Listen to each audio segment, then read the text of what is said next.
Praise the lord. యేసు రక్తమే జయము. మన రక్షకుడు మన విమోచకుడైన యేసుక్రీస్తు పరిశుద్ధ నామములో అందరికీ వందనాలు. చిన్న ప్రార్థన ద్వారా ఈ రాత్రికాల వాక్యదానం చేసుకుందాము. పరిశుద్ధుడ మహాగణుడైన దేవ యేసయ్య, సర్వాధికారి అయిన మీకే వేలాది వందనములు, కృతజ్ఞత, స్తుతి, స్తోత్రం చెల్లించుకుంటున్నాను. దేవ ఈ రాత్రికాల సమయంలో ప్రభువా వాక్య భాగం ధ్యానిస్తుండగా వాక్య భాగం మాకు అర్థమైనట్లు సహాయం చేసి మీ కృపలో బలపరిచి మీకు మాదిరిగా మమ్మల్ని నడిపించమని ఈ చిన్న ప్రార్థన ప్రభువా యేసుక్రీస్తు అతి పరిశుద్ధ నామములో అడిగి వేడుకుంటున్నాను తండ్రి. Amen amen. సామెతల గ్రంథం 15వ అధ్యాయం 33వ వచనము. యెహోవా యందు భయభక్తులు కలిగి ఉండుట జ్ఞానాభ్యాసమునకు సాధనము, ఘనతకు ముందు వినయముండును. ఆమెన్. దేవుని వాక్య భాగం దీవించును గాక.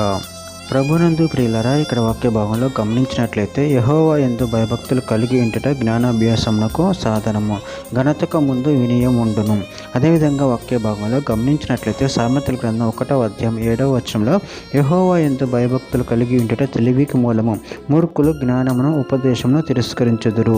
సామెతల గ్రంథం 8వ అధ్యాయం 13వ వచనంలో యెహోవా యందు భయభక్తులు కలిగి ఉండుట చెడుతనమును నసహించుకొనుటయే, గర్వము, అహంకారము, దుర్మార్గత, కుటిలమైన మాటలు నాకు అసహ్యములు.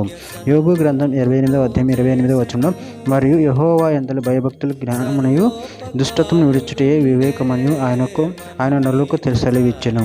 కీర్తన గ్రంథం 111వ అధ్యాయం 10వ వచనంలో యెహోవా యందు భయము జ్ఞానమునకు మూలము, ఆయన శాసనములు అనుసరించు వారందరూ మంచి వివేకము గలవారు, ఆయనకు నిత్యము స్తోత్రం కలుగుచున్నది. సామెతల గ్రంథం 29వ అధ్యాయం 23వ వచనం ఎవని గర్వం వానిని తగ్గించును, వినయ మనస్కుడు ఘనత నొందును. లూకాసు వార్త 14వ అధ్యాయం 11వ వచనం తను తాను హెచ్చించుకొని ప్రతి వాడిని తగ్గింపబడను, తను తాను తగ్గించుకొని వాడు హెచ్చింపబడినని చెప్పెను.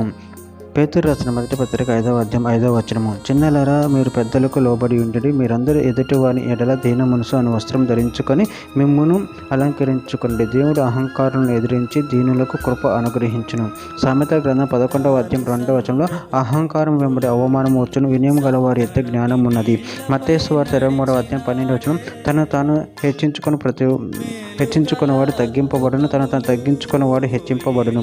చివరిగా ఒక మాట, ఫిలిప్పీయులకు రాసిన పత్రిక 2వ అధ్యాయం 11వ వచనం ప్రతి వాని నాలుకయు తండ్రి అయిన దేవుని మహిమార్థమే యేసుక్రీస్తు ప్రభువుని ఒప్పుకొనున్నట్లు దేవుడు ఆయనను అధికముగా హెచ్చించి ప్రతి నామమునకు పైనామమును ఆయనకు అనుగ్రహించెను. దేవుడి వాక్య భాగం దీవించిన కాక చిన్న ప్రార్థన చేసుకుందాము. పరిశుద్ధుడ మహాగణుడు యేసయ్య, నాయన మీరు ఇచ్చిన ఒకదాని కృతజ్ఞతలు చెల్లించుకుంటున్నాను. మీ యందు మీ భయభక్తులు కలిగి నిన్ను మహిమపరిచే రెండు శక్తిని అనుగ్రహించి మీ కృపలో బలపరిచే స్థిరపరచమని చిన్న ప్రార్థన యేసుక్రీస్తు అతి పరిశుద్ధ నామములో అడిగి వేడుకుంటున్నాను తండ్రి. ఆమెన్.